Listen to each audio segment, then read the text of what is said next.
Hello friend, welcome to maths की नई दुनिया। आज की इस वीडियो में मैं बिहार डीएलएड प्रवेश परीक्षा 2022 के लिए साइंस का एमसीक्यू ऑब्जेक्टिव क्वेश्चन लेकर के आया हूं, जो बहुत ही इंपॉर्टेंट क्वेश्चन है। बिल्कुल मैं क्वेश्चन को विश्लेषण और बिल्कुल वर्णन करते हुए चल रहा हूं, ताकि आपको इससे आने वाले रिलेटेड क्वेश्चन भी होगा वो भी आपको सॉल्व जरूर हो जाएगा। तो चलिए, इस चैनल पे आपको डीएलएड एग्जाम के लिए हर एक टॉपिक का वीडियो आपको मिल जाएगा बहुत ही आसान तरीकों से। जो भी कोई आपको दिक्कत हो, किसी चीज़ का वीडियो चाहिए, तो आप सिर्फ कमेंट कर दीजिए, उसका वीडियो मैं आपको अवेलेबल करा दूंगा। तो चलिए मैं क्वेश्चन देखता हूं कि पहला क्वेश्चन है हमारे पास, पीतल क्या है। तो देखिए, पीतल क्या है। तो पीतल ऑप्शन में दिया है धातु, अधातु, मिश्र धातु, उपधातु। तो पीतल जो है एक प्रकार का मिश्र धातु है। क्या है? मिश्र धातु है। आप कहिएगा, ये भी बता दीजिए कि अगर पीतल मिश्र धातु है तो किस किस चीज का मिश्रण होता है। तो पीतल जो होता है, मैं आपको एक ट्रिक बताता हूँ। पीता जी, पी से पीतल, ता से तांबा, ज से जस्ता। पीतल जो है तांबा और जस्ता का मिश्र धातु है। ठीक है, चलिए अगला क्वेश्चन हम लोग करते हैं 32 नंबर। अम्लीय विलयन का पीएच मान होता है। तो अम्लीय विलयन का पीएच मान देखिए, एक पीएच स्केल जो दिया था सोरेंसन ने, उस पे 0 से लेकर 14 तक लिखा हुआ था, संख्या लिखा था, बीच में 7 को रखा था। इसने कहा था कि 7 से कम जितना पीएच मान होगा सारा अम्ल होगा। तो अम्लीय विलयन का पीएच मान 7 से कम होता है। कुछ और जानकारी हम लोग ले लेते हैं। 7 से ज़्यादा जितना पीएच मान होगा सब क्या होगा? क्षारीय होगा। जिसका मान 7 के बराबर होगा वो क्या होगा? अम्लीय विलयन कहलाएगा। ठीक है, चलिए अगला क्वेश्चन देखते हैं 33 नंबर। 33 नंबर में क्या है? सबसे सरलतम हाइड्रोकार्बन क्या है। तो देखिए, मेथेन, एथेन, प्रोपेन, ब्यूटेन, ये सारा एल्केन का है। एल्केन श्रेणी का जो सूत्र होता है CnH2n प्लस 2 होता है। ठीक है, और एल्केन क्या है? एक प्रकार का संतृप्त हाइड्रोकार्बन है। एल्केन में सबसे पहला जो आता है, यहाँ पे n की जगह 1 रखिएगा तो ये वाला फॉर्मूला आता है CH4, जो कि क्या है? मेथेन। और ये सूत्र होता है इसका CH4, नाम है मेथेन। सबसे सरलतम हाइड्रोकार्बन क्या है? CH4, यानी कि मेथेन है। ठीक है, चलिए अगला क्वेश्चन देखते हैं। अगला क्वेश्चन क्या कहता है कि कुटपाद किसमें पाया जाता है। ये थोड़ा टाइपिंग में मिस्टेक है।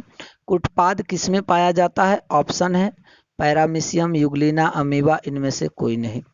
तो देखिए, अमीबा एक अनिश्चित आकार का एक कोशिकीय जीव होता है, जिसको ना तो खाने के लिए कुछ होता है मुंह विशेष, ना तो खाना पचने के बाद जो खराब पदार्थ होता है उसको बाहर निकालने के लिए कोई विशेष अंग होता है। तो ये क्या करता है? अपने पादाप से, ऐसे मान लो ये किसी शेप में हो सकता है, तो देखता है जहाँ पे खाना है उसको अपना ये फैला उला के इस खाना को अंदर कर लेता है, फिर खाकर कहीं से भी बाहर निकाल देता है। तो अमीबा में कुटपाद पाया जाता है। इसी पदार्थ को क्या कहते हैं? कुटपाद। अमीबा कुटपाद की सहायता से ही भोजन करता है। ठीक है, चलिए अगला क्वेश्चन है, ये थोड़ा मिस्टेक हो चुका है कि पौधे में लैंगिक जनन होता है पत्तियों द्वारा, फूलों द्वारा, तना द्वारा, इनमें से कोई नहीं। तो देखिए, पौधे में जो लैंगिक जनन होता है वो होता है फूलों के द्वारा। किसके द्वारा होता है? फूलों के द्वारा होता है। ठीक है, चलिए अगला क्वेश्चन कि निम्न में कौन उत्सर्जी अंग है। उत्सर्जी अंग, उत्सर्जन आपको पता है?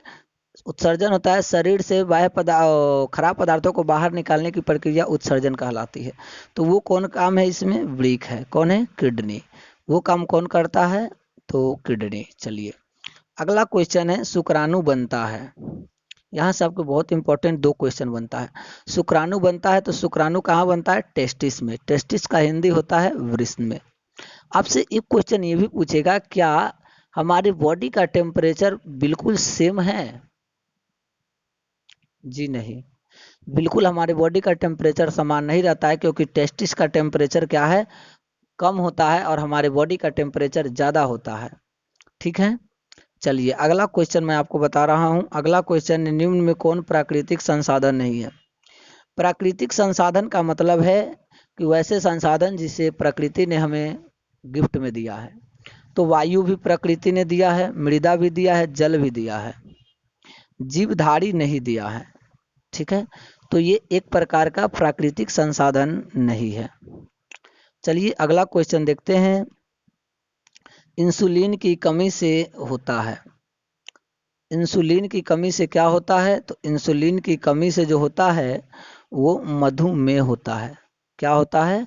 मधुमेह होता है। इसी में एक पूछता है कि घेंगा रोग किसकी कमी से होता है? तो घेंगा रोग आयोडीन की कमी से होता है।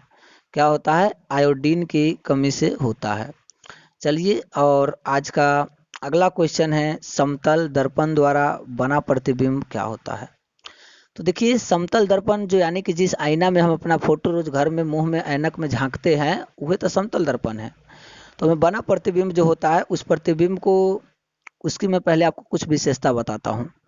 प्रतिबिंब उतना ही बड़ा बनेगा जितना बड़ा वस्तु रहता है। दूसरा, प्रतिबिंब उतना ही दूरी पर बनता है जितना दूरी पर वस्तु दर्पण से आगे रहेगा, प्रतिबिंब उतना ही दूरी पर पीछे बनता है। समतल दर्पण में प्रतिबिंब क्या बनता है? सीधा बनता है।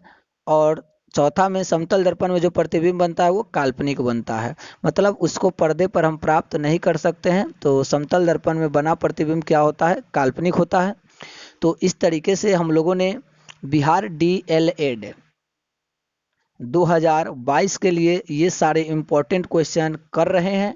समझिए हम लोग पूरे अच्छे तरीके से पढ़ रहे हैं, ताकि सरकारी कॉलेज लेना है तो हमको अच्छा से पढ़ाई करना होगा। और उसके लिए मैं आप लोगों के लिए बहुत ही मेहनत कर रहा हूँ। बस आप लोग भी वीडियो को शेयर करते रहिए, लाइक करते रहिए, कुछ कुछ आपको मन है अच्छा कमेंट तो करते रहिए, जिससे मैं भी कुछ मोटिवेट हूँ और जोरदार तरीकों से आपकी हेल्प करूँ। तो आपसे मैं मिलूंगा अगले वीडियो में। जल्द ही आपके लिए ग्रुप भी ज्वाइन करवाऊंगा आप लोग से टेस्ट रोज लेने के लिए। तब तक के लिए आप लोग का बहुत बहुत धन्यवाद।